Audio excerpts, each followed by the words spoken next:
Certaines personnes passent toute leur vie à essayer de pardonner à ceux qui les ont le plus blessés, et pourtant, elles se sentent toujours brisées. C'est une forme étrange d'épuisement, cette quête d'une paix qui, au lieu de soulager, ne laisse qu'une douleur plus profonde. On tente de lâcher prise, on prononce les mots à voix haute « je leur pardonne », mais quelque chose ne s'ancre pas. Les souvenirs font encore tressaillir. On doute encore de sa propre valeur. On a l'impression que la blessure continue de façonner notre identité. Et on se demande, pourquoi le pardon ne fonctionne-t-il pas pour moi, comme tout le monde le prétend? Pourquoi ce sentiment persistant que quelque chose reste inachevé, non guéri, non exprimé? C'est là que la plupart des conversations s'arrêtent. On nous dit « pardonne et tu seras libre ». Mais ce n'est pas toute l'histoire. C'est une réponse en surface à une douleur qui vit au plus profond de l'âme. Allons donc plus loin, car lorsqu'il s'agit des blessures émotionnelles causées par nos parents, abandon, contrôle, critique, négligence, voire abus, il ne s'agit pas simplement de laisser aller, c'est fondamental. Ce sont les premières personnes qui nous ont appris ce qu'est l'amour, ce qu'est la sécurité, qui nous sommes. Quand ce lien se brise, ce n'est pas seulement de la douleur, c'est une programmation. Tenter de recouvrir cela d'une couche de pardon prématuré, c'est comme peindre sur une fondation fissurée. Ça peut sembler correct un temps, mais ça ne tient pas. Le pardon n'est pas le point de départ. En réalité, le pardon n'est pas le but. C'est un sous-produit de quelque chose de plus profond. Comme le disait Carl Jung, on ne devient pas éclairé en imaginant des figures de lumière, mais en rendant l'obscurité consciente. Ce message s'adresse à ceux qui se sentent piégés dans un discours de pardon qui ne reflète pas leur vérité. À ceux qui ressentent de la culpabilité de ne pas réussir à tourner la page, alors que leur douleur n'a jamais été vraiment reconnue. Aujourd'hui, nous n'allons pas vous dire de pardonner et d'oublier. Nous allons parler de ce qui guérit vraiment. Qu'est-ce qui rend le pardon inutile? Qu'est-ce qui restaure la paix sans la forcer? À la fin, vous comprendrez pourquoi le travail intérieur, et non une grâce imposée, est le seul véritable chemin vers la libération. Vous découvrirez comment le travail sur l'ombre remodèle votre système nerveux, pourquoi les limites sont plus importantes que l'approbation, et comment la guérison rend le pardon naturel sans avoir à le poursuivre. Je vous montrerai comment guérir votre ombre ne change pas seulement la manière dont vous voyez vos parents, mais transforme la manière dont vous vous voyez vous-même. C'est la véritable clé. Pas la paix avec eux, mais la paix avec vous-même. Le problème, c'est qu'on nous a appris à éviter la partie difficile. Quand on vous dit de juste pardonner, on vous dit souvent « ne sois pas en colère, ne rends pas les choses inconfortables, sois la meilleure version de toi-même ». Mais cela élude la question essentielle. Votre douleur a-t-elle été reconnue? A-t-on jamais vraiment écouté, vu, validé ce que vous avez vécu?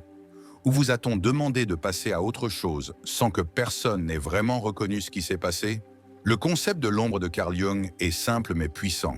C'est la partie de nous que nous avons appris à cacher.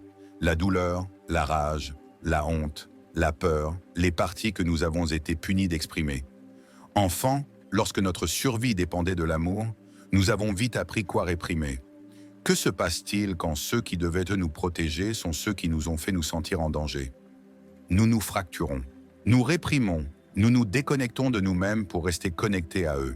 Mais la vérité, c'est que pardonner sans se reconnecter à soi-même est une fuite spirituelle. Vous ne pardonnez pas. Vous vous abandonnez encore, comme on vous l'a appris. C'est pourquoi un pardon forcé semble souvent faux. C'est pourquoi dire « je pardonne à ma mère » ne met pas fin au flashback. C'est pourquoi écrire une lettre de clôture n'empêche pas la peur de surgir quand votre téléphone sonne et que son nom apparaît à l'écran. Parce que le pardon n'est pas un interrupteur qu'on actionne. C'est une libération qui survient après que vous avez visité les endroits les plus douloureux en vous-même. Il faut ressentir la rage, le chagrin, pleurer, crier dans un oreiller. Il faut nommer ce qui s'est passé avec des mots qui n'adoucissent pas la vérité. Il faut laisser votre enfant intérieur dire sa vérité sans crainte d'être corrigé ou ignoré. Et quand cette partie de vous, celle qui a été réduite au silence, prend enfin la parole, quelque chose change. Vous cessez de chercher la guérison auprès de ceux qui vous ont blessé. Vous arrêtez d'attendre qu'ils admettent ce qu'ils ont fait. Vous cessez d'espérer une closure de la part de ceux qui ne vous ont jamais offert de sécurité. C'est là que la guérison commence. Et à ce moment-là, le pardon n'est plus forcé. Il n'est même plus nécessaire. Il arrive discrètement ou pas.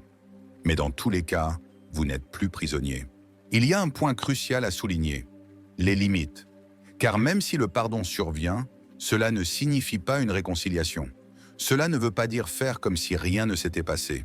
Cela signifie reconnaître que la guérison passe par le respect de soi et non par une supériorité morale.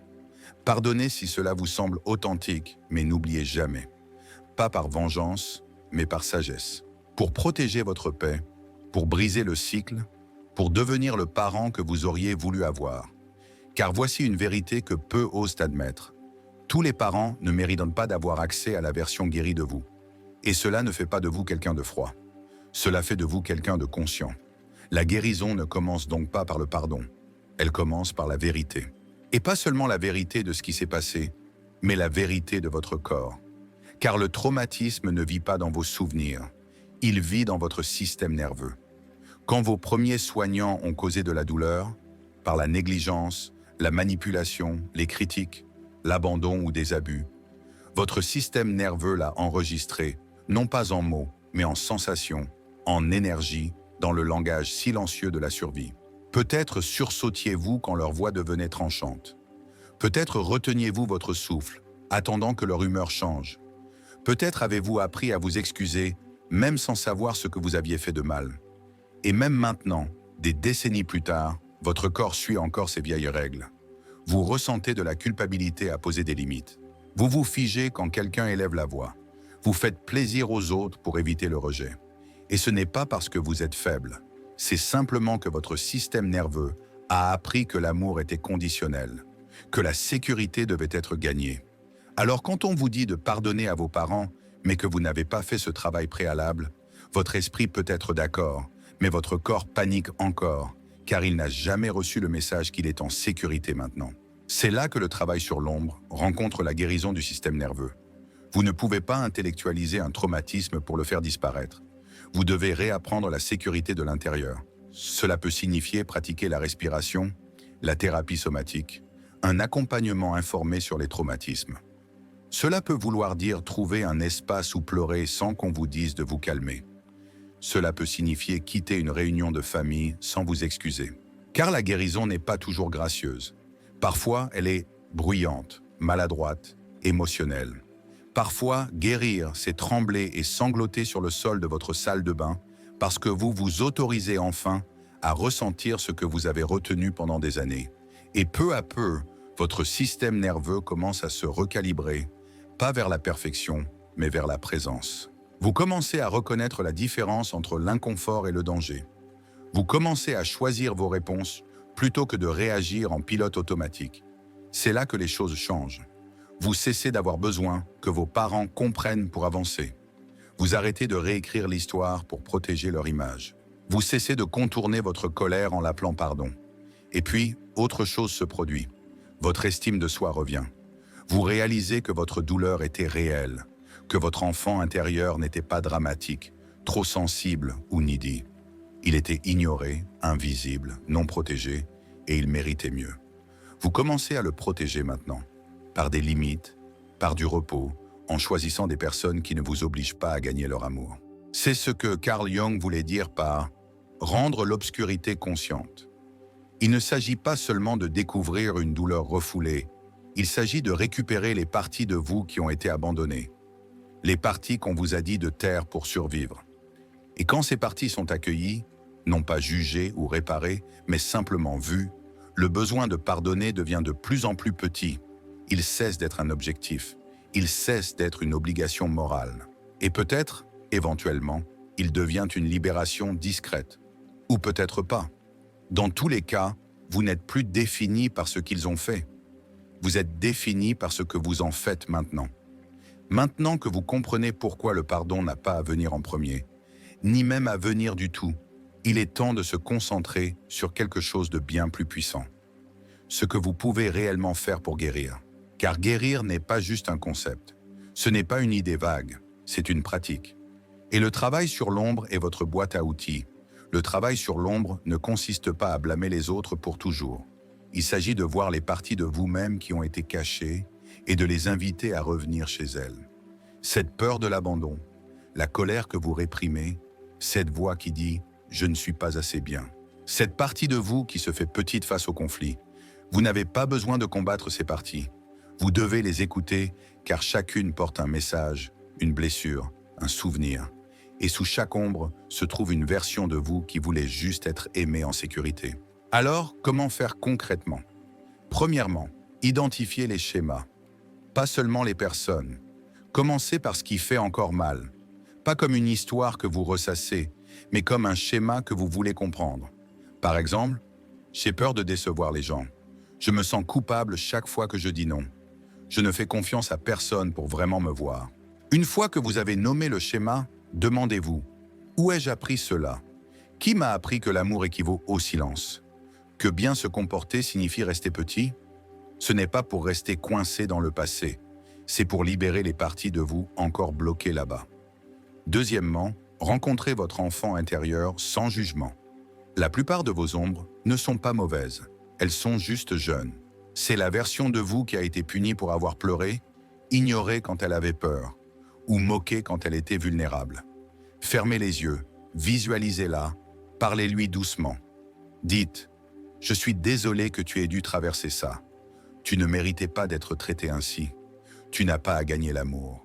Je te vois maintenant. » Cela peut sembler étrange au début, mais cela crée une sécurité intérieure, et la guérison ne peut se produire que là où la sécurité existe. Troisièmement, exprimez ce qui n'a pas été autorisé. Si vous n'avez jamais pu être en colère, soyez-le maintenant. Si vous n'avez jamais été cru, croyez-vous maintenant. Criez dans un oreiller, écrivez des lettres que vous n'enverrez pas. Tenez un journal de rage, faites ce que votre système nerveux n'a jamais pu faire à l'époque. Cette énergie bloquée doit bouger, laissez-la bouger. Quatrièmement, reparentez-vous à travers les limites. Chaque fois que vous dites non à quelque chose qui ne vous convient pas, vous montrez à votre jeune moi ce qu'est la protection. Chaque fois que vous parlez au lieu de faire plaisir aux autres, vous réécrivez le scénario. Vous devenez le parent que vous auriez voulu avoir. Et que se passe-t-il alors? La guérison. Mais pas celle qui est silencieuse et passive, celle qui rugit, celle qui vous rappelle « je ne suis pas brisé, je me reconstruis ». Celle qui vous aide à entrer dans la même pièce que les mêmes personnes et à vous sentir différent, car vous n'êtes plus l'enfant qui cherche leur approbation. Vous êtes l'adulte qui revendique sa vérité. Et à ce moment-là, le pardon cesse d'être l'objectif. Vous pouvez pardonner ou pas, mais dans tous les cas, vous êtes libre. Vous ne demandez plus la paix à la source même de votre douleur. C'est le cœur du travail sur l'ombre. Non seulement guérir de votre passé, mais reprendre votre pouvoir de choisir quelque chose de nouveau. Vous ne portez plus votre douleur comme une identité. Vous portez votre expérience comme une sagesse. C'est le moment où vous vous tenez face à ceux qui vous ont fait vous sentir petit et où vous vous sentez plus grand. Pas parce qu'ils ont changé, mais parce que vous l'avez fait. Alors si vous attendez cet unique pardon, ce moment de vérité avec vos parents, voici la réalité. Vous n'en avez pas besoin. Ce dont vous avez besoin, c'est d'arrêter de déléguer votre paix, de vous choisir, même s'ils ne l'ont pas fait, de construire une vie où votre douleur ne parle pas plus fort que votre raison d'être. C'est cela la véritable closure. Si ce message vous a touché, j'aimerais avoir de vos nouvelles. Laissez un commentaire ci-dessous. Ma guérison m'appartient. Je n'attends plus de permission. Ou écrivez votre propre affirmation sincère. Remplissons cet espace de rappel que nous avons le droit de guérir à nos propres conditions. Et si ce n'est pas encore fait, n'oubliez pas de vous abonner à Fractal Wisdom pour d'autres conversations honnêtes comme celle-ci, qui vous aident à vous voir clairement, pas seulement avec bienveillance. Votre guérison est déjà en cours, non pas parce que vous l'avez forcé, mais parce que vous avez enfin dit la vérité.